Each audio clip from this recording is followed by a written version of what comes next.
So for today's video, this is our dinner for today's video. Yung dinner natin is hindi ko tayo bawang sibuyas kamatis na. Dinner. Gisa-gisa lang guys.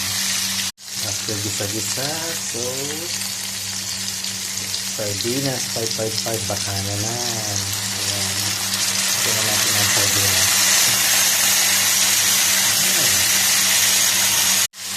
And then, maglagay tayo ng tubig. Hinanong ko yung tubig sa loob ng sardinas. Sayang naman daw. Ayan. And then, para hindi masayang leftover ko na sa tangkol, dagdag ko na lang siya dyan para maging masarap. Ayan siya na guys.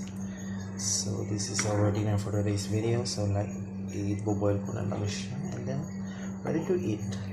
Yeah. Ayan, nagtulo-tulo na. So, this is our dinner for today's video.